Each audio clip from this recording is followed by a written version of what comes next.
అందరికీ నమస్కారం. ముందుగా ఈ వీడియోకి ఒక లైక్ కొట్టి మన ఛానల్ని సబ్స్క్రైబ్ చేసుకోండి. కోరిన కోరికలు తీర్చే పరమ దయామయుడు ఆ పరమేశ్వరుడు. శివలింగంపై చెంబుడు నీళ్లు పోసినా సరే ఆ శివయ్య వెంటనే కరుణించి కోరిన వరాలను ప్రసాదిస్తాడు. అయితే శివునికి అభిషేకం చేసేటప్పుడు మనం భక్తితో ఉన్నా సరే మనం తెలియక చేసే చిన్న చిన్న పొరపాట్లు కూడా ఆ పరమశివునికి కోపం తెప్పిస్తుందని, తద్వారా మీ జీవితంలో లేనిపోని ఆటంకాలు ఎదురవుతాయని వేద పండితులు సూచిస్తున్నారు. కాబట్టి శివశాపం తగలకుండా శివానుగ్రహం మీ ఇంటిపై ఉండాలంటే శివునికి అభిషేకం చేసేటప్పుడు ఏ నియమాలు పాటించాలి, పొరపాటున కూడా చేయకూడని తప్పులు ఏమిటో ఈ వీడియోలో తెలుసుకుందాం. ముందుగా ఈ వీడియోకి ఒక లైక్ కొట్టి ప్రతి ఒక్కరూ ఓం నమఃశివాయ అని కామెంట్ చేయండి. శివుడు అభిషేక ప్రియుడు. ఎవరైతే శివలింగానికి అభిషేకం చేస్తారో అలాంటి వారికి కోరిన కోరికలన్నీ వెంటనే నెరవేరుతాయట. కాబట్టి ప్రతి సోమవారం నాడు శివునికి అభిషేకం చేస్తే ఎంతటి కష్టమైనా వెంటనే తొలగిపోతుంది. అయితే శివలింగానికి అభిషేకం చేసేవారు ఖచ్చితంగా తలస్నానం చేయాలి. తలస్నానం చేయకుండా శివలింగానికి అభిషేకం చేయకూడదు. అలాగే తలకు నూనె రాసుకొని శివలింగానికి అభిషేకం చేయకూడదు. అలాగే వేగంగా శివునికి అభిషేకం చేయకూడదు. శివలింగానికి నెమ్మదిగా అభిషేకం చేస్తూ మీ మనసులో ఓం నమః శివాయ అనే మంత్రాన్ని చదువుకోండి. అప్పుడు మాత్రమే మీ అభిషేకాలకు ఫలితం దక్కుతుంది. ఇక ఆవు పాలతోనే శివలింగాన్ని అభిషేకించాలి. అంతేకాని గేదె పాలతో శివలింగానికి అభిషేకం చేయకూడదు. అయితే ప్రస్తుత కాలంలో చాలామంది భక్తులు ప్యాకెట్ పాలతో నేరుగా శివలింగానికి అభిషేకం చేస్తున్నారు. ఇలా చేసే అభిషేకాలకు ఎలాంటి ఫలితం లభించదు. ప్యాకెట్లో ఉన్న పాలను గ్లాస్లో పోసుకొని శివునికి అభిషేకం చేయాలి. అలాగే మనలో చాలామంది రాగి చెంబులో పాలు పోసి శివునికి అభిషేకం చేస్తూ ఉంటారు. కానీ ఇలా అస్సలు చేయకండి. ఎందుకంటే రాగి చెంబులో ఉండే రసాయనాల కారణంగా రాగి చెంబులో పాలు పోయగానే అవి వెంటనే విషపూరితంగా మారుతాయట. ఆ పాలతో శివునికి అభిషేకం చేయకూడదు. కాబట్టి ఇప్పటి నుండైనా సరే రాగి చెంబులో పాలు పోసి శివునికి అభిషేకం చేయకండి. శివునికి అభిషేకం చేయడానికి ఇత్తడి చెంబును కానీ వెండి కలశాన్ని కానీ ఉపయోగించవచ్చు.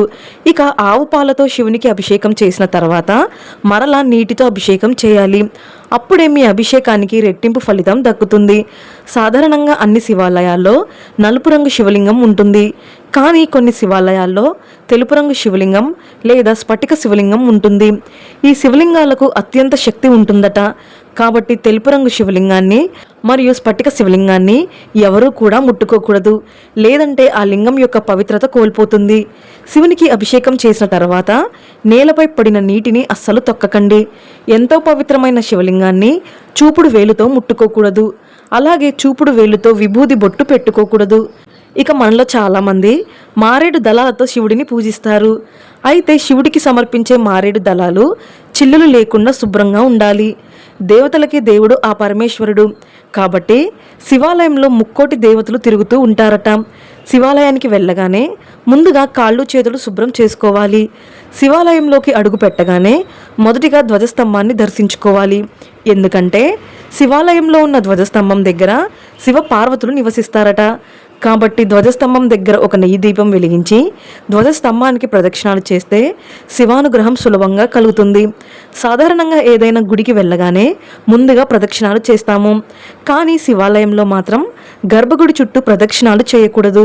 శివాలయంలో చండీ ప్రదక్షిణం కానీ అర్ధ ప్రదక్షిణం కానీ చేయాలి. అంతేకాని శివాలయం చుట్టూ ప్రదక్షిణాలు చేయకూడదు. ఇక ఏ దేవాలయానికి వెళ్ళినా ముందుగా మనం కొబ్బరికాయను కొడతాము. అయితే శివపురాణం ప్రకారం శివాలయంలో కొబ్బరికాయలు కొట్టకూడదని కొంతమంది అంటూ ఉంటారు. ఒకవేళ శివాలయంలో కొబ్బరికాయ కొట్టినా ఆ కొబ్బరి చిప్పను ఇంటికి తెచ్చుకోకూడదట. శివాలయంలో కొట్టిన కొబ్బరి చిప్పను మన ఇంటికి తెచ్చుకోవాలనుకుంటే శివాలయంలో ఉన్న చండీశ్వరునికి కొబ్బరి చిప్పను చూపించి చండీశ్వరుని చెవిలో చిటికలు వేసి నమస్కారం చేసుకొని ఆ తర్వాతే ఆ కొబ్బరి చిప్పను మన ఇంటికి తెచ్చుకోవాలట. ఇక శివాలయంలో ఉన్న శివునికి ఎదురుగా నందీశ్వరుడు ఉంటాడు. కైలాసంలో ఉన్న పరమేశ్వరుడు ఎల్లప్పుడూ తపస్సులోనే ఉంటాడు. కాబట్టి శివాలయంలో ఉన్న నంది చెవిలో మీ కోరిక ఏదైనా చెప్పుకొని శివుడిని దర్శించుకుంటే ఆ నందీశ్వరుడు మీ కోరికలన్నీ విని తపస్సులో ఉన్న పరమేశ్వరుడికి చెప్తాడట. మన కోరికలన్నీ నంది ద్వారానే శివునికి చేరుతాయి. కాబట్టి శివాలయంలో ఉన్న నంది చెవిలో తప్పకుండా మీ కోరికలను చెప్పుకొని నమస్కారం చేసుకోండి. అయితే నంది చెవిలో మీ కోరికలు చెప్పేటప్పుడు మీ గోత్రం పేరు అలాగే మీ పేరును చెప్పి తర్వాతే మీ కోరికను చెప్పాలి. అలాగే నంది కొమ్ముల మధ్య నుండి శివలింగాన్ని దర్శించుకుంటే కైలాస ప్రాప్తి కలుగుతుందని శివపురాణం వివరిస్తుంది. శివాలయానికి వెళ్ళిన ప్రతి ఒక్కరూ ఏది చేసినా చేయకపోయినా తప్పనిసరిగా శివలింగానికి అభిషేకం చేయాల్సిందే. శివాలయానికి వెళ్ళి శివునికి అభిషేకం చేయకపోతే ఎలాంటి పుణ్య ఫలితం లభించదు. ఆ శివయ్య కూడా తృప్తి చెందడు. కాబట్టి కనీసం చెంబుడు నీటితోనైనా సరే శివలింగానికి అభిషేకం చేయండి. ఆ శివయ్య ఎంతో మురిసిపోతాడు. ఇక శివాలయానికి వెళ్ళిన ప్రతి ఒక్కరూ విభూది బొట్టును కానీ గంధం బొట్టును కానీ తప్పనిసరిగా ధరించాలి. విభూదికి అత్యంత దైవశక్తి ఉంటుంది.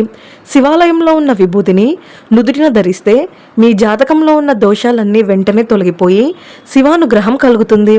ఇక తులసి దళాలతో శివుడిని పూజించకూడదు.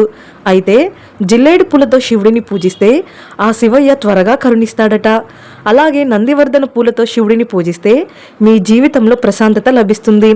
ఇక పారిజాత పుష్పాలతో శివుడిని పూజిస్తే కాలసర్ప దోషాలన్నీ తొలగిపోతాయి. అయితే శివ పూజలో పొరపాటున కూడా ఎరుపు రంగు పుష్పాలను ఉపయోగించకూడదు. ఇక శివలింగాన్ని పూజించేటప్పుడు శివలింగానికి కుంకుమ బొట్టు పెట్టకూడదని వేద పండితులు సూచిస్తున్నారు. ఎందుకంటే శివలింగానికి కుంకుమ బొట్టు పెడితే గాఢ తపస్సులో ఉన్న శివునికి వేడి చేస్తుందట. కాబట్టి శివునికి కుంకుమ పెట్టకుండా శివుని మూడవ కన్ను చల్లబడటానికి శివలింగానికి గంధం రాస్తారు. కాబట్టి శివాలయానికి వెళ్ళేవారు శివునికి గంధం తీసుకెళ్లి సమర్పించండి. ఇక మనలో చాలామంది శివాలయంలో కొబ్బరికాయ కొట్టి ఆ కొబ్బరికాయ నీటితో శివలింగంపై అభిషేకం చేస్తూ ఉంటారు. కానీ ఇలా అస్సలు చేయకూడదు. ఎందుకంటే ఒక్కోసారి కొబ్బరికాయ కుళ్ళిపోయే అవకాశం ఉంటుంది. పొరపాటున కొబ్బరికాయ కుళ్ళిపోతే ఆ నీటితో శివునికి అభిషేకం చేస్తే చాలా పెద్ద అపచారమని మన వేద పండితులు సూచిస్తున్నారు. కాబట్టి శివలింగంపై నేరుగా కొబ్బరి నీటితో అభిషేకం చేయకూడదు. ఇక మనలో చాలామంది శివాలయంలో దీపాలు వెలిగిస్తూ ఉంటారు. శివాలయంలో ఆవు నెయ్యి దీపాలు మాత్రమే వెలిగించాలి. ఇక శివునికి ఎదురుగా 2 నెయ్యి దీపాలు వెలిగించి మీ మనసులో ఏది కోరుకున్నా సరే ఆ కోరిక వెంటనే నెరవేరుతుంది. శివాలయం నుండి బయటకు వచ్చాక నేరుగా మీ ఇంటికి వెళ్ళాలి. ఎవరింటికి వెళ్ళకండి. ఇది ప్రతి ఒక్కరూ గుర్తుపెట్టుకోండి. శివాలయం నుండి ఇంటికి వెళ్ళగానే ముందుగా మీ కాళ్ళు చేతులు శుభ్రం చేసుకొని తర్వాతే ఇంట్లోకి అడుగు పెట్టాలి. ఇక సంతానం కోసం ఎదురు చూసే దంపతులు ఆవు నెయ్యితో శివలింగానికి అభిషేకం చేస్తే తప్పకుండా సంతాన ప్రాప్తి కలుగుతుంది. ఇక మనలో చాలామంది విపరీతమైన డబ్బు సమస్యలతో ఇబ్బంది పడిపోతూ ఉంటారు. అలాంటి వారు చెరుకు రసంతో శివలింగానికి అభిషేకం చేస్తే డబ్బు పరంగా బాగా కలిసి వస్తుంది. ఇక శివునికి అత్యంత ప్రీతికరమైన వాటిలో మారేడు దళాలు ఒకటి.